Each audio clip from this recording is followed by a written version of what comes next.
والله يدعو إلى دار السلام ويهدي من يشاء إلى صراط مستقيم. Islam is peace, Islam is ease, Islam is not danger or disease.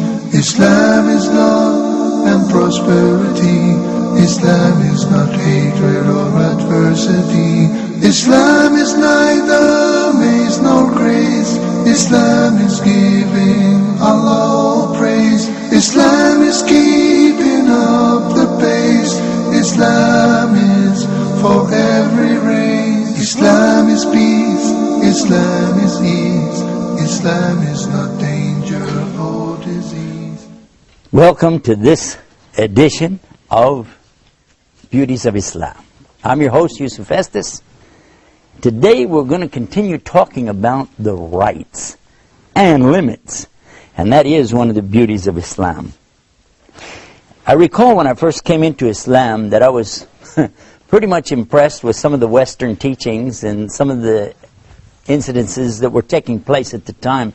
People were talking at that time about the rights of children, children's rights, and I remember thinking that that's an important thing. You know, children have rights, and we should find out, you know, what are the rights of children. At the same time, though, I'm discovering Islam, and I'm looking at Islam and asking, well, what about rights in Islam? You claim that Islam is a way of life, Islam is a complete and total package for all times and all places and all people. So is there anything in Islam about rights for children? And it's funny, you know what? Islam is all about rights. In fact, that's one of the keys, one of the most beautiful things about Islam is the rights and limits. That we don't go past somebody's rights. Because, for instance, we give rights to the children. You could say, well, children have all rights, total rights. Now, all of a sudden, the children are telling the parents what to do. That's not a good idea. And it was Prophet Muhammad, peace be upon him, that said that one of the signs of the last days is going to be that the children will actually be superior to their own parents, treating their parents like slaves. This means they would be going beyond their rights, doesn't it? And that's exactly what we've discovered, you know, that today, by going out here and talking about children's rights and promoting children's rights without putting a check and balance in place, it seems as though there's no way to stop the children today. When my mother, who was a school teacher for many years, came home from school one night and she said, I'm going to stop teaching. We asked her why. She said, the teachers have lost their rights. It's all about the students' rights, but the teachers have no rights anymore.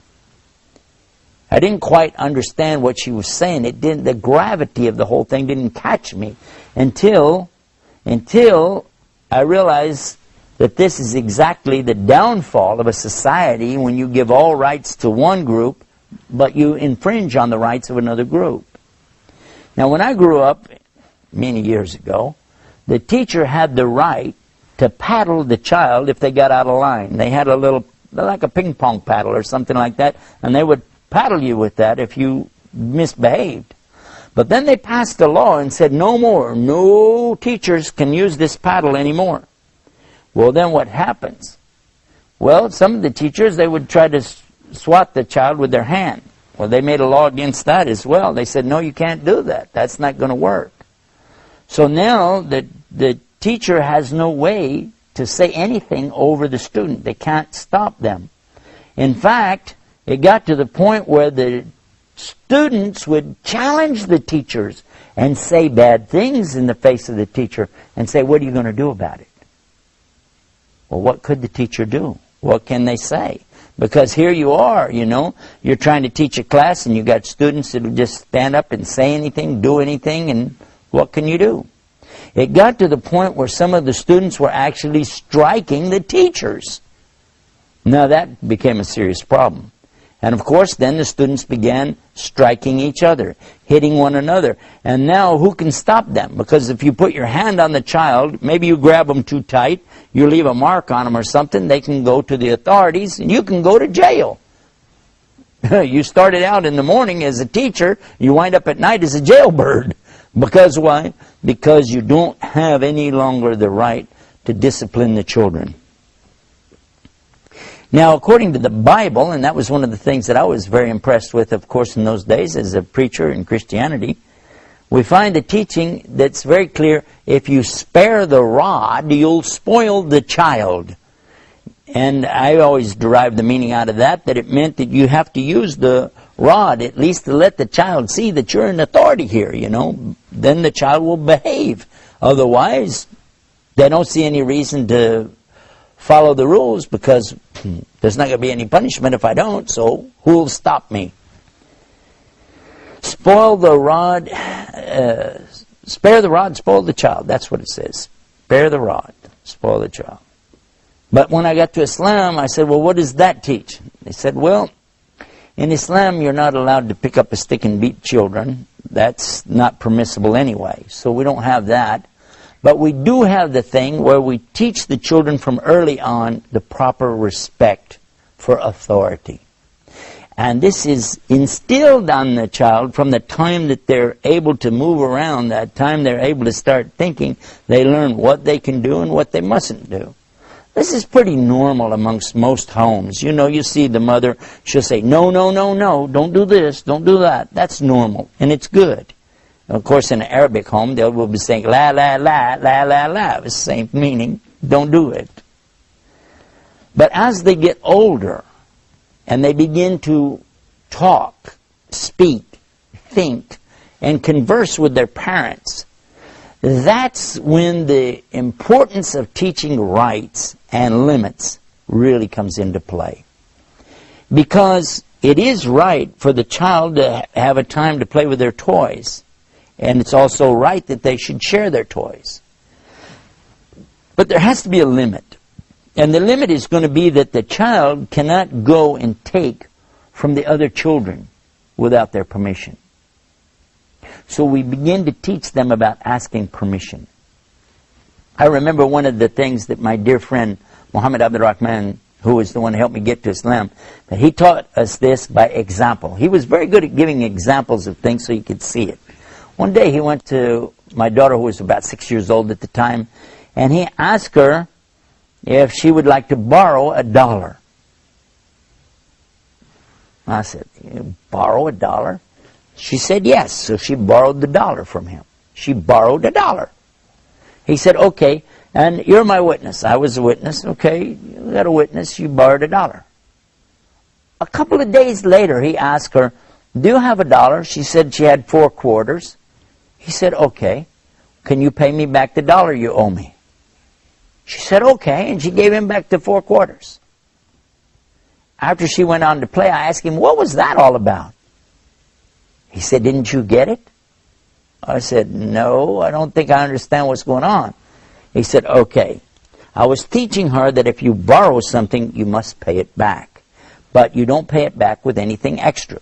For instance, if she would have said, thank you for loaning me $1, here's the $1 back and maybe a piece of candy, he said, I wouldn't take it. That would be wrong in Islam. That goes beyond what's right. The rights of borrowing are that you give back exactly what was borrowed without anything extra with it. Otherwise it would be called riba or usury.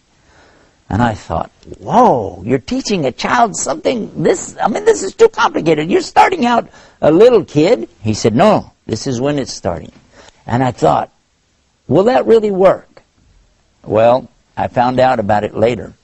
Some years later, it happened at the time of Ramadan, and they have this festival called Eid al-Fitr. And this is the celebration after Ramadan. And one of the things that happens is the children go around and smile real big in the parents' faces, and they give them candy, they give them gifts, and they give them money. And my daughter, sure enough, she came running up to me, Daddy, Daddy, look what somebody gave me. It was $100 bill. And I looked at that $100 bill and I was thinking, wow, we can buy her clothes with this. She can get, some toys with this. Maybe we even buy her, an outfit. We can, so many things I was thinking about could be done with that $100 bill.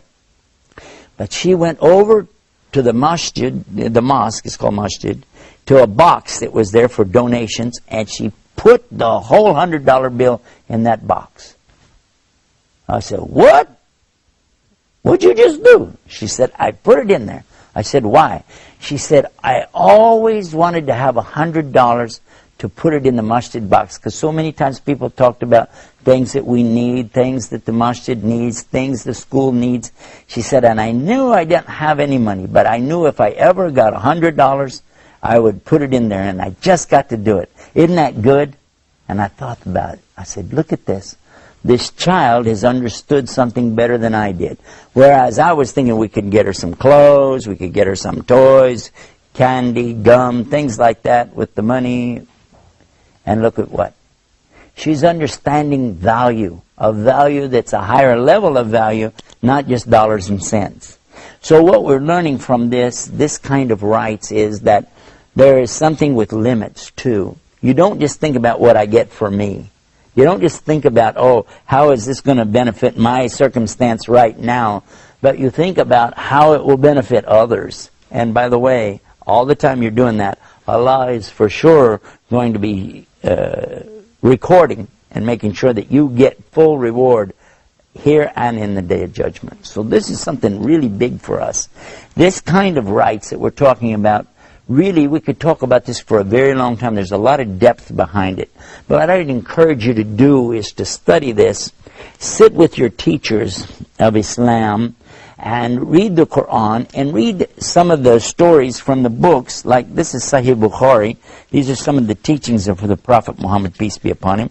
And we find a lot of things in there that will really help us to understand about rights and limits. And I'll give you an example of just one of the things that impressed me an awful lot about this, was the rights and limits is spelled out in one of the chapters of the Quran. Now, in another program, we're talking about this same subject in a bigger detail, but I'll just refer to it for you so that you can look it up. Chapter 49 in the Quran, it's called Surat al-Hujurat. Surat al-Hujurat. And when you go to this chapter 49 in the Quran, you're going to be surprised to discover how it's telling you the proper dealings with men and women both. What a man should do, what a woman should do, what women together should do as groups, what you shouldn't do, how to behave, how is your behavior, and the akhlaq is what they call it. This is akhlaq, the behavior. And all of these things are dealing with the rights and limits of a human being. I think this is a good chance for me to sum it up and tell you that if you go to our website, the website it's called beautiesofislam.com, and you'll find programs like this will be displayed there. And you'll get a chance also to find our other links that will take you to the Quran and the teachings of Muhammad. And when you go and watch for yourself these little programs, the snippets that we'll have on there for you, I think it'll help you to put all of it in perspective. But the rights and limits that come with Islam are definitely one of the many beauties of Islam. And having said that, I find myself now we're at the end of another program with so much more to go, so we'll ask you to just be with us the next time right here for more Beauties of Islam. Until then, salam.